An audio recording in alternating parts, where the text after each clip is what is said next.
Hi, friends. Welcome to the Friends of Franz podcast. In this safe space, we are favored in each episode with the presence of an expert guest from different fields and specialties as we learn about their life journeys, their successes, possible regrets, and realizations, their work, why they do what they do, and even their life outside of work.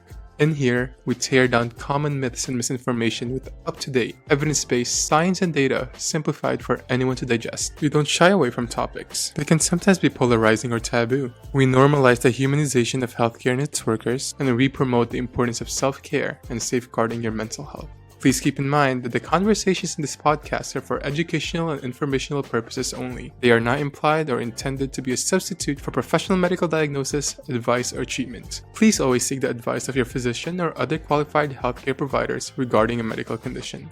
Are you ready? Let's go!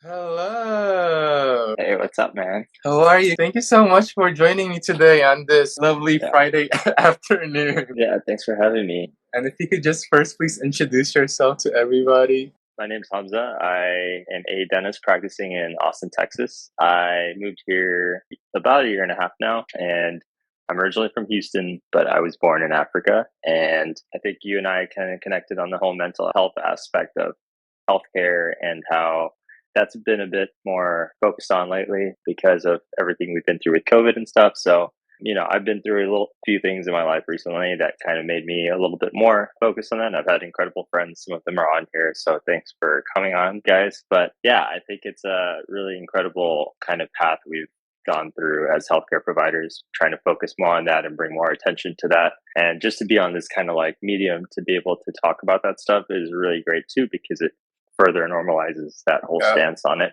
and gives people a voice to talk about this stuff instead of kind of harboring it. And yeah, being a straight male who's brown and Muslim and lives in Texas, I have like the perfect trio of reasons to not talk about this stuff. But I'm trying to normalize it as best as I can, without, like I don't want to make it my personality trait. I want to make it just a normal thing that anybody can talk about no matter what background you come from. So yeah, thank you for having me on. This is awesome. Yeah, of course. Thank you. I always say that social media is kind of like a double-edged sword because there's so many bad things that could come out of it, and we see that daily, right? But there's also so many beautiful things that come out of it too. Like, I think especially during the whole pandemic, it kind of made the world smaller in a sense that everyone got connected online. Like, people you won't think you would ever meet in your lifetime. You meet online, then you become like the closest of friends. So it's such a beautiful thing. And all of that has led to a connection, like what's happening now, you sharing the space here with me. So thank you so much. And we have so many things to talk about. And so you're saying that you are a dentist, and I know here in the United States, I just want to talk about you more for a bit. It's undergrad, and then it's dental school, and then I know you have options for residency if you would like, right? And then you practice as a fully fledged dentist. I want to know what's the inspirations behind going to the field of dentistry. So that's like a question I always get, and I like never have a straight answer for it. But for me, it was like an intersection of art and science. And I think dentistry is really cool in that you don't have to do one specific thing. There's so many avenues you can go through. And my dad's a business owner, so he always wanted me to go into business and run businesses and whatnot. And the beautiful thing about dentistry is you can still do that too. So outside of science and art, there's also the business scope where you can actually do that. And so I kind of like that. No matter what I did in this field, there's always a different way to go. And also teaching, like I thought if I ever want to go that route and teach students or become a professor, that would be great too if I ever plan on retiring. And yeah, so there was that. And then I shadowed a dentist when I was in high school. I shadowed a lot of different doctors. And the one thing that really drew me to the dentistry aspect of it, which is probably a bad answer, but he had so much time off outside of dentistry to do stuff he loved, like traveling, playing golf. Like he worked like 4 days a week, and he worked like 8 to 3, and the rest of the time he was just enjoying his life. And I like that aspect because I think in healthcare, unfortunately, we are burnt out a lot, and hospitals do take advantage of nurses and doctors. And I think just to be able to have your own control over that was really like something I saw way ahead of time. I didn't expect it to get this bad in certain fields, but dentistry is definitely not as good as it used to be, but fortunately there's still some control that we have over it. And even as a community, dentists are really great about protecting each other and lobbying for our rights as dentists. And that's another thing I love about this profession is like we're such a communal profession where everybody stands behind each other and make sure that we're protected by our rights, even during COVID. So yeah, I think it was kind of all that stuff coalesced in once, if that answers your question. Yes, definitely. Yeah, and you were talking about how much the system, the healthcare system itself, like there's so many barriers against us that's built around it, right? And it can be toxic and there's a lot of burnouts. And but prior to that, even now as a practicing dentist, I know there were so many tolls that it took before you got there, right? Like in undergrad, in dental school. I mean, the amount of time that you spend, the effort, the mental and the emotional drainage, and even the financial aspect. I think I was talking to Dr. Joyce, the dentist, the other week, and we were talking about how the survey said that the top 20 highest tuition in the United States, and I think the top 5 are all different dental specialties. And so all of that in mind, like the money involved, the sacrifices involved, the amount of studying involved. Now, as a practicing dentist, do you have any regrets in pursuing the field? I mean, yeah, the depth is always a big regret, but I don't know. I just try to look at it as like, am I doing something that I love? Am I happy in what I'm doing? And just recently, like I was actually working at a different office just a few weeks ago and I wasn't happy, and it wasn't at fault with that office or anything. It just, I was not in a place that really suited me. So I've always tried to be a bit more responsible now, like knowing that that's one drawback that, okay, like if I do have to, pay off this debt and stuff, I need to make sure that I'm also doing something that I love and make sure that it was worth pursuing this. And so, now I'm at a new office and I love where I'm at. And with that also comes, I don't know, I feel like when you love what you do and it's effortless, you naturally make more in this practice too, because you're more natural with your patients, you're more authentic, you do what you love and you're great at it, and the money will come naturally. And hopefully that'll pay off debts eventually. But yeah, I mean, dentistry, unfortunately, is getting worse over time with that. So my advice to anyone listening, if you're a pre-dental student or going into thinking about that, just really consider that, because, I hate to be that person to like draw you away from the field, but like it is a lot of debt you're going to get into, and just make sure you're not only like emotionally capable of doing it, but also just like, you're mentally prepared to take on that financial path. Yeah, definitely. Yeah, and yeah, you told me recently as well, you mentioned that you recently left an office and now you're in a place where you're much happier. And I want to delve more into that. Like, what are your barometers and parameters of happiness when it comes to your profession or your specific job or an office? Like, how do you know? Obviously, it differs amongst different people, but for you, how do you know that you're no longer happy in an office, and what are those signs that you look for, if there are? I mean, I used to be a typical guy that didn't think about like negative energy or like, karma around that place. And as of this recent office, like I just, every day I went in there, I felt like I'm going to work. I'm going to get off at work and go straight home, like as soon as I can. Like I never felt like I was going to do something that I loved. And it sucked because I actually love dentistry. I love what I do. I love the hand skills involved in it. I love the techniques. And so that's when I started to realize this is not a good sign. When I started to feel like I was going to do a job. And that's actually why I got into dentistry, is to not work a 9 to 5 cubicle desk job. Not that there's anything wrong with that. Some people are amazing at that. It just, I knew that I wanted to be in a field that had variety and nobody was like looking over my shoulder or telling me what to do or whatnot. And I started to kind of feel that way. And so I also had like a lot of other issues that kind of tied into that workplace, like a lot of negative memories from that workplace that were out, not specific to that workplace, but I was dealing with outside of it. So I think once I got out of it and got into this new office, I could feel the positive energy. I could feel that independence and autonomy that I have now with my decision making. I know where I'm going with my path in this office. Like I know I'm going to be a partner eventually, and that kind of gives me further investment in this office. So I think my input to anyone who's working a job right now is, if it starts to feel like you're just going to work every day, you're just waiting for that clock to tick to time off or to get out, then that's, probably not a great sign, and that's not something you want to be in. And I was also getting comfortable. I was just like, I was like, okay, well, I can stay here because the pay is good and I might not be happy, but like it's easier to just stay here than go somewhere else. And so I needed that discomfort again because I was used to that discomfort going from undergrad to dental school to moving. Like I just always used to like moving and being uncomfortable. And for a short amount of time now, I was comfortable. So I needed that kind of push to get out. And now I'm really glad I did it. I have no regrets. And, you know, I'm still anxious and nervous about like where this is going to go. But I think that's part of the excitement of being in a new environment now, because you never know where it's going to go. And I always think ultimately like things work out for the best. You know, you go through these like shitty times and ultimately they put you towards a better path. Yeah. And you were talking about like you're always moving, right? Like from undergrad to dental school. And, you know, I always think that especially for healthcare providers, there's always different seasons. Like you're always transitioning from one thing to another, right? Like you're a student, then you go to become another student as a graduate student or as a doctoral student. And then you're in training and then you're now practicing as a dentist. How was that experience for you, always changing roles from, you know, being someone who's being trained to someone now who's you're basically making executive decisions in people's oral health as a dentist, right? How was that transition and journey for you? I mean, I think it's definitely a balance right now because even though I am more executive in my decision making, I'm still a student of dentistry. Like that's why they call it a practice, because you're always practicing and you're never perfect at it.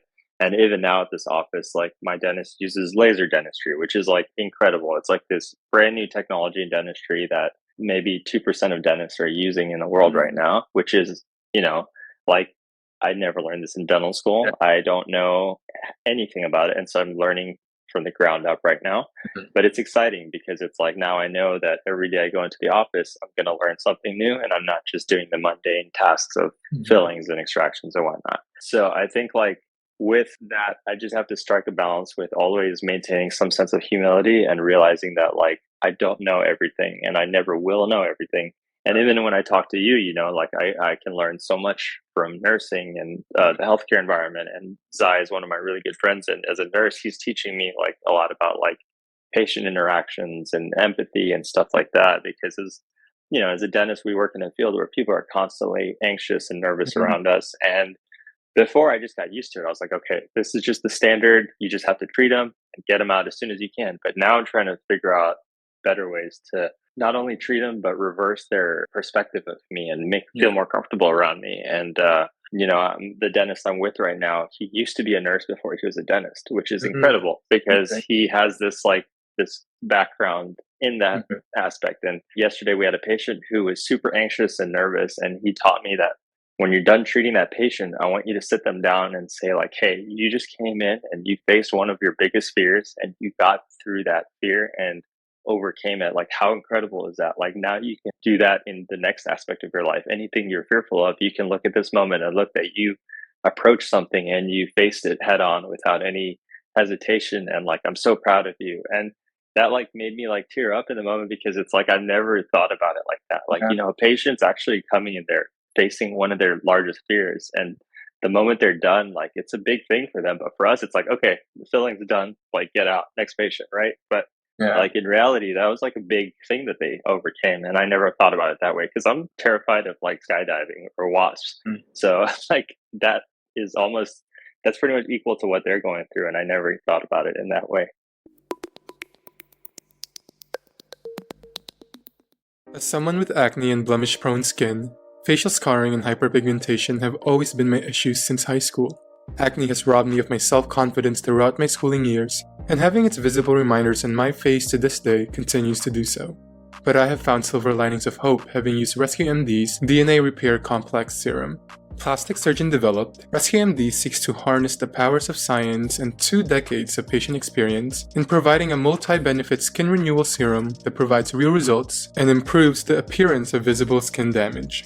Beyond my personal skin concerns, the serum also seeks to address a breadth of damage from varying external stressors, including hypertrophic and surgery scars, burns and chemical burns, cuts, scrapes, and bug bites. All of these are targeted by supporting the skin's natural healing process through its infusion with Rescue MD's patented Lapicol, a proprietary anti-inflammatory skincare technology that targets skin damage at the DNA level. The serum also contains a hand-selected blend of other ingredients, such as peptides to help strengthen the skin, botanicals like rosehip to soothe, and moisturizing agents such as dimethicone and allantoin that helps to speed up skin recovery.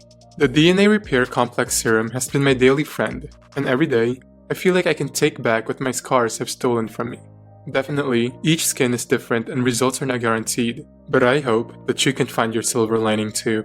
In partnership with RescueMD, you can get 15% off your order on rescuemd.com with the code FOF15. The serum is also now available on bloomingdales.com. Discover what healthy skin healing means with RescueMD. Growing up with my mom, who has been a nurse for the past 30 years, I would always take an adventure in her bookshelf filled with nursing and medical textbooks, encyclopedias, and various human anatomy posters. I still remember perusing through an encyclopedia as a 6-year-old, trying to look for pictures of eyes and muscles, attempting to pronounce their lengthy names since I could not really understand the explanations about the different body parts. Despite the myriad of children's books with topics ranging from magical universities to talking animals and the different types of rocks, there weren't really any books on the workings of the human body when I was a child, for children. Written by physicians, Dr. Betty and Dr. Brandon, the Medical School for Kids book series now provides a charming, easy-to-understand introduction to the wonders of the medical field. These books feature beautiful illustrations and simple explanations, teaching children and adults alike about the anatomy, physiology, and diseases of the body. From distinguishing a normal mole from melanoma, to discovering the importance of eating healthy food for heart health, to knowing the vital signs that are monitored in the operating room, people of all ages can truly learn something new through these books, as they are designed to teach real medical concepts to readers of all ages in ways that anyone can understand. Take an educational adventure into the intricacies of every organ system of the human body. Paperback copies of the books are available for purchase on Amazon.com and eligible for 2-day Prime delivery. Kindle versions of the books are also available on Amazon and free with Kindle Unlimited. You can also visit the website md4kids.org for more information. Get ready for an adventure on the medical school bus!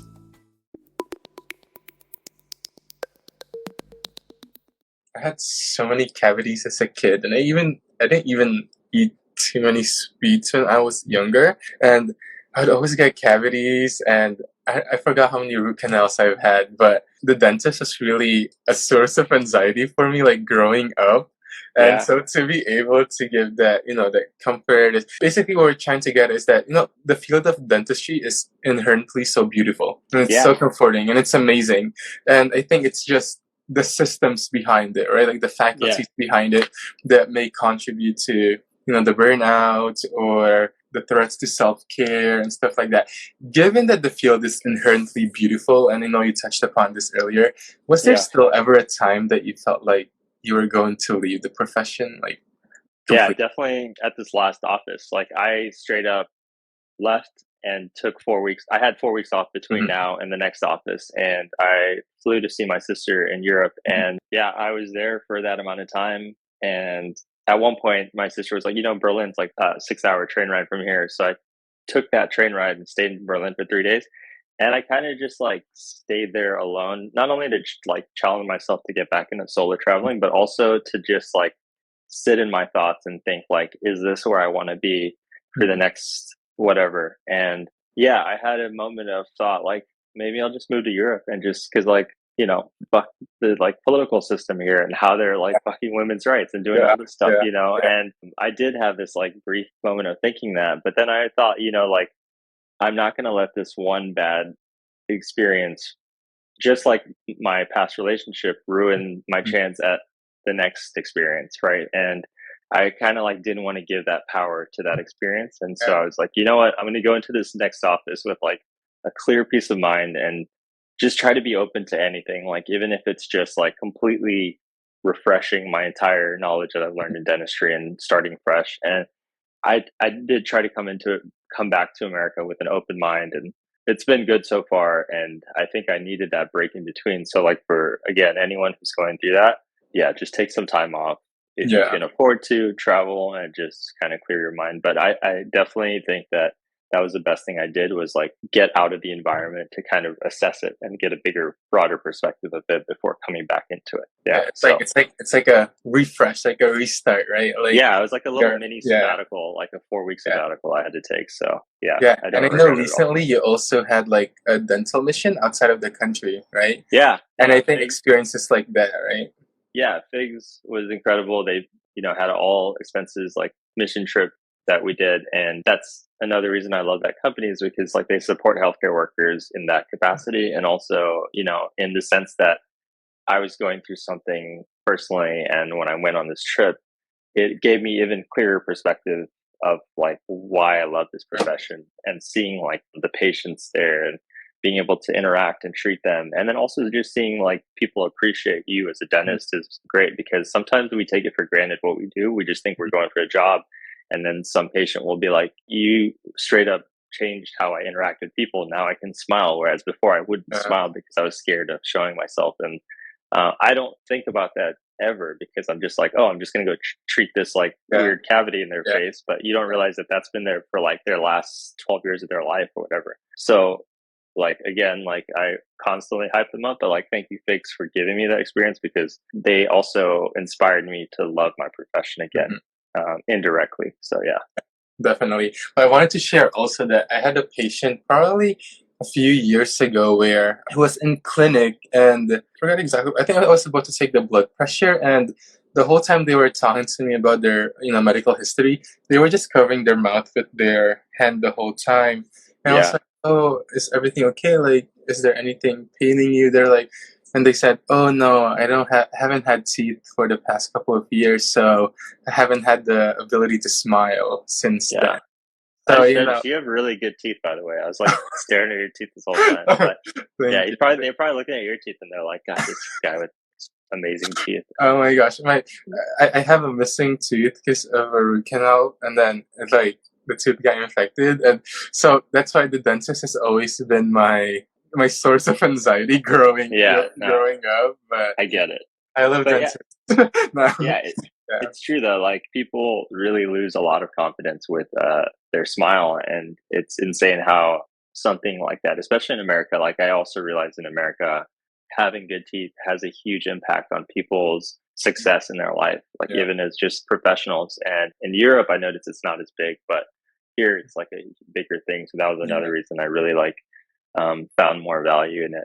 But yeah, hope your tooth's okay. You can come here to Austin and get an implant. I know, I have to. But yeah, and I know when you went to Kenya, right, for the mission? Yeah. Were all of you like dentists? No. So no, right? Yeah, originally there were other dentists that were going to come with, but due to schedule conflicts and COVID having to reschedule us, we went at a later date, and so those dentists couldn't go again. So they were stuck with just me and this other girl who's really good. Her name is Bree. And then there was an internal medicine doctor, an OBGYN, and a nurse. And so it was kind of nice because not only did they do that, but they also funded an OR theater to be built there. So the other downside about like doing mission trips, while I love doing them, a lot of it feels like it's very like temporary. You go there, you treat patients, and you leave. And there's still like a whole bunch of stuff that they still need, right? Whereas with this, it's like, we went there, we treated patients, we educated people, and then we left like an actual foundation that they can build upon. So I think like for me, that was like also a big reason for why I said yes to this trip, because it wasn't one of those like quick shots of dopamine for us to feel better about ourselves. It was like we're actually like improving a certain lifestyle in that area. So.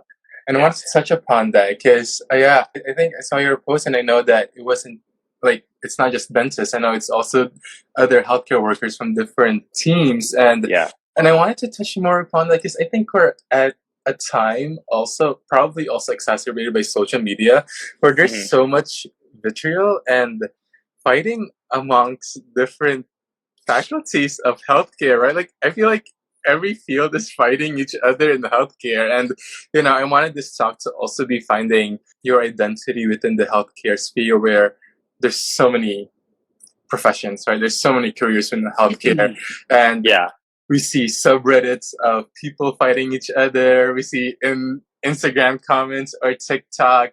How do you think we can foster love and appreciation for each other in a world where everyone just has something against each other?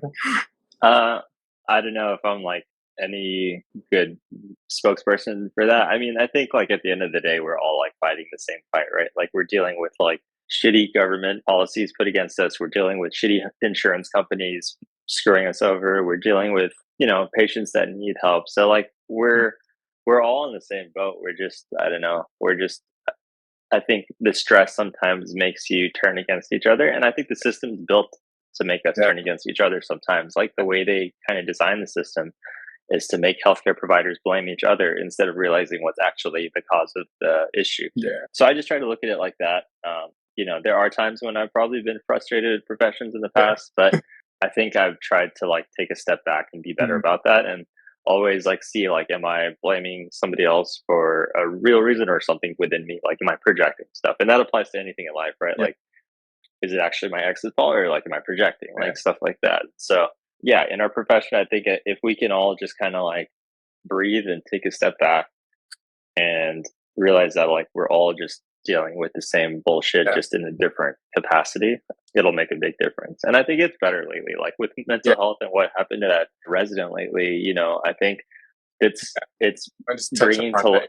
Yeah, I mean, it's bringing to light more to the fact that like there's so many suicides in our profession, and it's so incredibly sad that we're dealing with this kind of stuff. And it doesn't matter if you're an internal med doctor or if you're a dentist.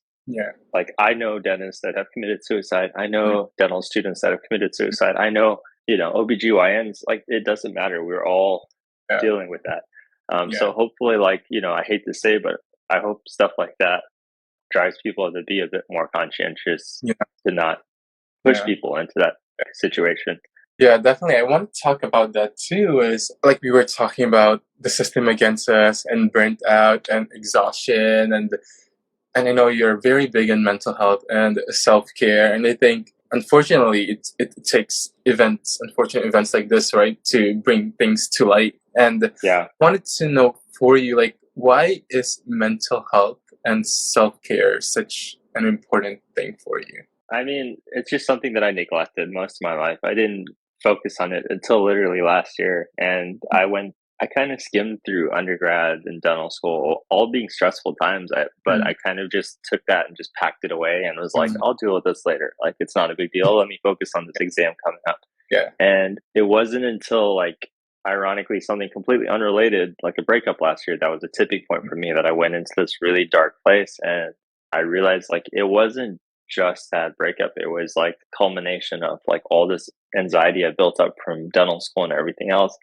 And I was like, okay, I am going to go see a therapist, and I need to stop pushing this further away. Because I would always say like, oh, I'm going to get a therapist. Like I believed in therapy, but I was like, I don't need it right now. Like that's not really a focus for me right now. But then I realized like therapy is not like a treatment. It's a prescriptive measure to kind of keep you at, baseline. And so it's just like anyone, like you take your vitamins and stuff to kind of keep you nice and healthy. And so then I just realized like I needed it, and I will need it no matter what. And I think that applies to all professions. And I think as a straight male in my profession, having the luck to have like a little bit of a presence on Instagram, like not huge or whatever, but to be able to talk about that stuff and share stuff about that was great, because I reached a point where I was like, I'm not embarrassed to talk about this stuff. There's no point in hiding this stuff because we're all going through it. I've talked to so many guys about it. I've talked to so many of my friends who are other straight males in health professions, and we'll talk about it on the phone, we'll talk about it in person, but we'll never share it online. And I think there's this like weird kind of like embarrassment about it. And it's been a lot better. I'm not like the front runner for it. Like it's been amazing how many people have done it. But it's nice to like just put myself in that team now that's adding to it and bringing further light, because it just inspires more people to do it. I've had so many like brown kids and like younger people like reach out and be like, hey, thank you for talking about this stuff, because I've been struggling with it in dental school and stuff. And it's like, it's great to hear that, because I was going through it in dental school, but it's not something I would have ever talked about because I never saw other people talk about it online, especially straight guys online. And Yeah, so it's been incredible. I'm happy to like talk about it more. I'm not going to ever shy away from it, and I've made some incredible friends, and I've fostered a great community out of it. I've got nothing but great results out of it. So there's no regrets in that regard. Like you and I connected on this. So that's another example of like the amazing success you get out of just being comfortable with yourself and talking about mental health, especially in healthcare. Yeah, So. especially in healthcare. I agree with that. I think for the longest time, it's a taboo topic for healthcare workers to talk about, quote unquote sensitive stuff like this, like mental health, right? Yeah. I think there was a TikTok video that I watched. I think it was last night, actually, in my bed. And I think she was talking about how when she was in surgical residency, the attending said, when she was in medical school and applying for surgical residency, I think the attending said not to make any comment or points about mental health on her application because it could be seen as weak. So this was many years ago, and I think we've come to a point where it's getting better every year, and hoping so it gets even better. And I wanted to segue this into the fact that in many cultures, I know for my culture, like healthcare workers, especially those who are doctors, are seen as the glorified white coat, prim and proper, good conduct, always strong. How do you separate that identity placed by society of what healthcare workers should be versus the realities of daily life where we get anxious, we get stressed, mental health and all of those aspects? Yeah, I mean, I think it makes sense in some ways because obviously as a patient, you don't want to see your surgeon come into the room shaking hands and stuff. But like, I think it's okay to show some vulnerability because I've started to do that more with patients now too. Like when a patient's anxious, I'm like, hey, like I know that you're going through something right now. Like you're totally like validating their feelings and being a little bit more vulnerable and showing them that like, you've been through that or what a panic attack is like. And instead of like just trying to calm them down and be the the rigid person. And like a stupid example is like me painting my nails. Like you wouldn't expect to like see your dentist walk in a room and like have his nails painted, but I've sparked so many amazing conversations talking about like Harry Styles and like all this other stuff.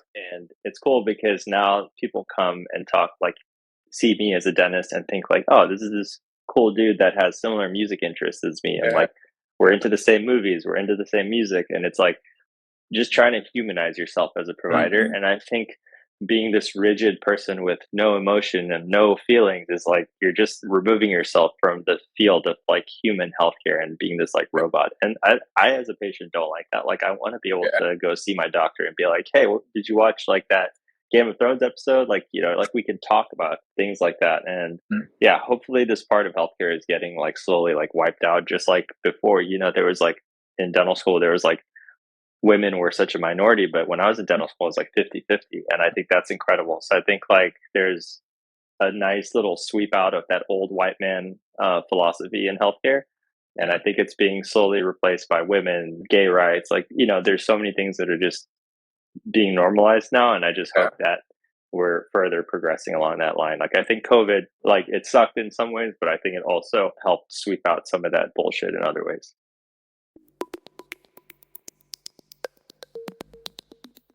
All throughout high school and bouts of college, I suffered from severe acne. I cried almost every day looking at the mirror. I wore hoodies during the summer to hide my cheeks. When my mom asked me what I wanted for my birthday, all I wished for was a visit to the dermatologist. I tried so many products and saw so many estheticians, physicians, and other advanced providers. But I know that my mere access to these products and providers is a privilege. Many who suffer from acne and other skin conditions live in many underserved populations where access to dermatology specialists can be difficult due to limited resources. To help bridge this divide, Vanapadia, a dermatology nurse practitioner, recently launched Your Skincare Experts Derm course, which can allow other specialties to provide comprehensive care to patients through dermatology in places where access may be limited. The course can also be used to help better train extended providers within the field of dermatology to feel confident and empowered in their knowledge. From fortifying skin anatomy to identifying skin types and concerns, breaking down acne, building skincare routines, and going over active ingredients, the course seeks to further knowledge in skincare, anti-aging, acne, and overall holistic skin health. Friends of Franz is partnering with your skincare expert so that you can get 10% of the course with the code Franz, that's FRANZ, or visit yourskincareexpert.com/Franz. My skin and my life were changed by the right products and the right people. Through this course, I hope that this would also be made possible for others. Anyone who knows me knows that I love boba.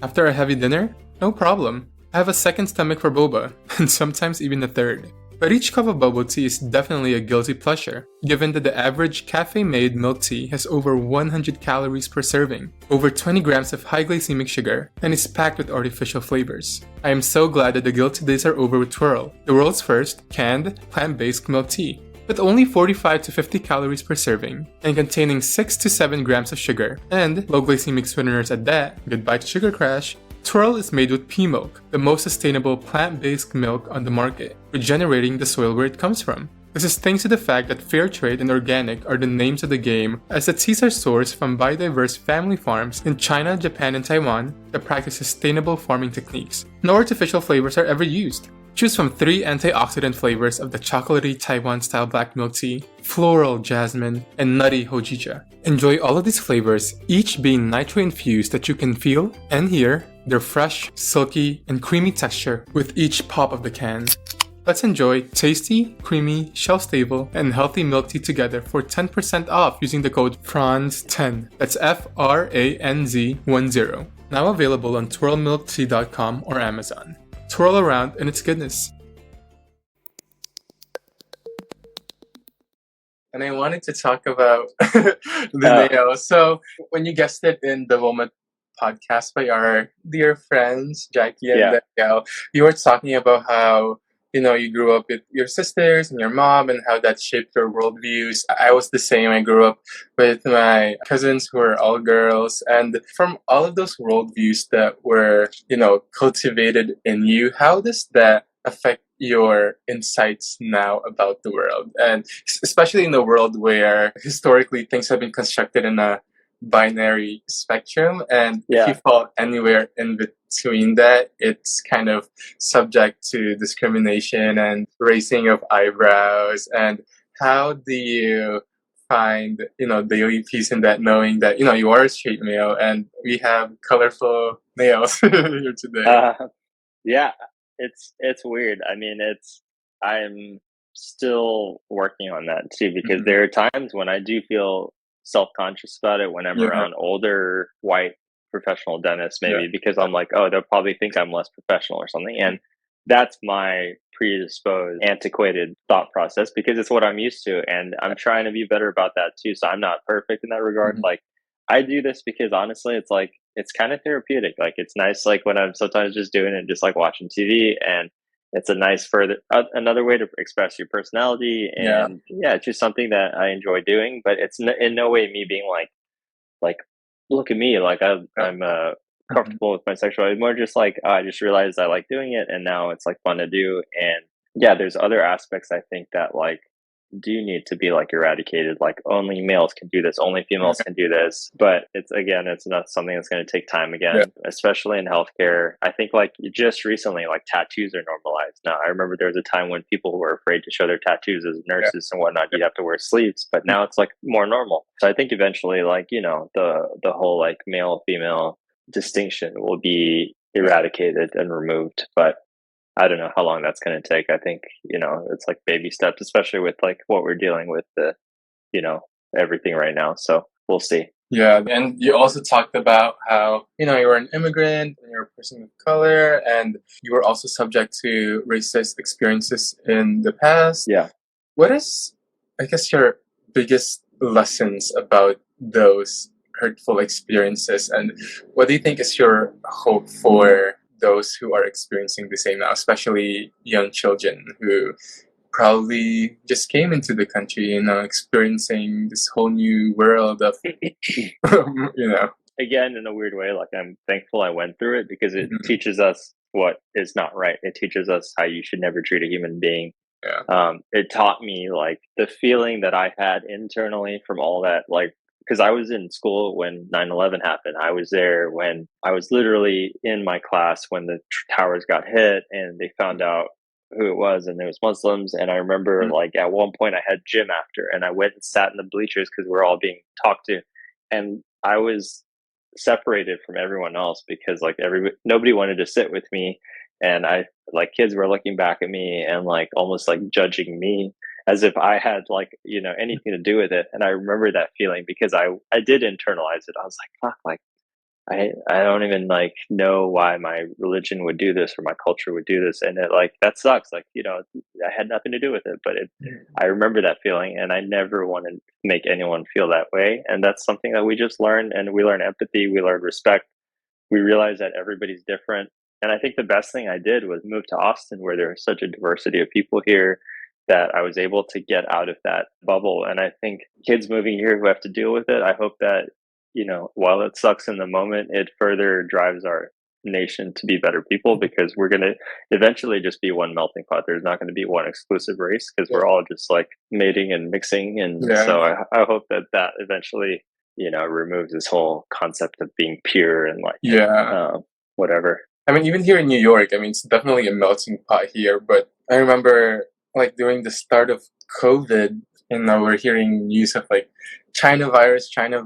Yeah. Like, there were patients who would refuse my care when they confirmed that I was of Asian descent, right? So things like that, like I know the feeling as well, and it's not a feeling that you would want to wish on anybody, right? Yeah. Like I remember going to the subway, and I was the only Asian person in the subway car, and oh my gosh, like everybody moved away, and I'm like, didn't do anything. So I know that feeling of alienation as well, and just someone looking at you and doesn't want to be near you, and I agree with you. Like I hope there will come a time where it's really just a melting pot, and just hope we all there's like some empathy I have for them, not saying that I validate their thought process, but there's also like a complete lack of education in their regard, or lack of experience. And so there's a certain extent where I try to at least approach it. Like if I ever come across like a patient that's done that to me now, instead of like reacting with like anger or like dismissing them as a patient or whatever,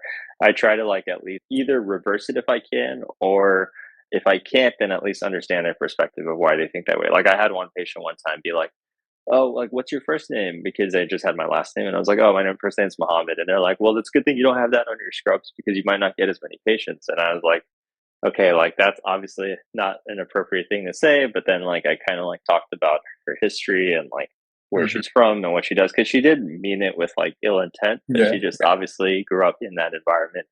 She was from the South, in a country, like a city of like less than 100 people. And I think like when you grow up around that type of environment, you're used to phrases and sayings like that, but you don't realize how it affects people. But she was, besides that, a really nice person. I think I'm trying to approach things with a little bit more empathy and understanding too, because then it doesn't make us any better if like they hate us and then we respond with hate and then they hate us more. It's like if you respond with kindness, sometimes they'll be like, well, now I'm the asshole because like I just like I obviously was a bad person in that situation. So I mean it's a balance, but not everyone's like that lady. Some people are just pure hateful towards that, and that's unfortunate, but that's not our fault. That's just something that hopefully they can change eventually over time.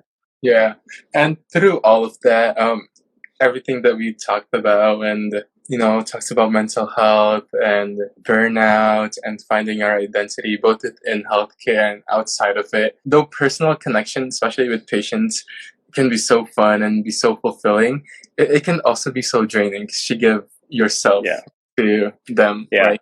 How do you decompress out of work? How do you do self-care? Well, the nail painting was one of them that helped a lot.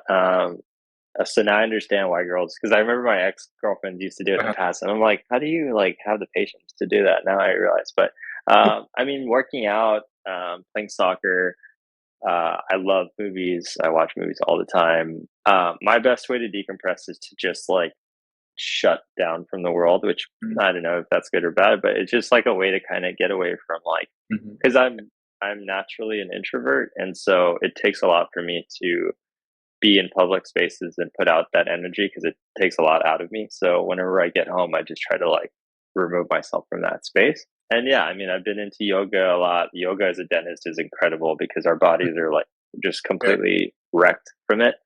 And I try to spoil myself with like silly materialistic things every now and then. I'm really into like tech and gadgets and stuff. So I do that. And then traveling for me is like my ultimate like revival mechanism. So like whenever I'm going through like really tough mental health issues, like I'll always like take like a week off or just try to get out. And thankfully I'm in a profession where I have that luxury to do stuff like that. So I really like, I'm really close to my family and I have family out of the country. So thankfully I have that to escape to whenever I need to. So yeah. Beautiful. And I know you told me before that you are really an introvert. So thank you so much for thanks for having me. Opening up yourself in this very public space. And oh my God. Just avoiding the comments and not looking at anything else but your face. So that helps. Oh no, like it's truly such a pleasure, and thank you so much for being so transparent, so vulnerable. It's a very hard thing to do, especially on social media, where there's so many ways that people can take what we say in factions and have their own interpretations about it. But yeah, I super agree with everything you said. I just hope for a day, if it ever comes, right, where we just all learn how to love and care for and respect each other, and not only that, but also ourselves, right, to really love ourselves and to respect ourselves, knowing when to say yes, when to say no, knowing when we have reached our limits, or even the moments before we reach our limit, right? Like not to overexhaust ourselves. And you have such a beautiful, and I told you this, you have such a beautiful and kind soul, and I am so grateful to have been such a beneficiary of that today. Same, man. Hamza, thank you so much. Thanks, Chris. It was good to see you. I'll see you later. Have a good day, everybody. Bye. Man. Take care. We have now reached the end of the story. Thank you so much for listening to this episode of Friends of Franz. I hope you had an enjoyable adventure learning about our expert guest, their work, and why they do the things that they do. Please check out the rest of the series available on all podcast platforms. Please also consider following the podcast on the platform that you prefer, turn on the alerts for new episodes so you don't miss new stories, and give us a rating to support the show. You can find more updates on the podcast's official Instagram at Friends of Franz Pod, or my personal Instagram at Chris Franz. That's without the I, because there is no I in team. I'm kidding. Someone already took the username. Have a great day or night, everybody!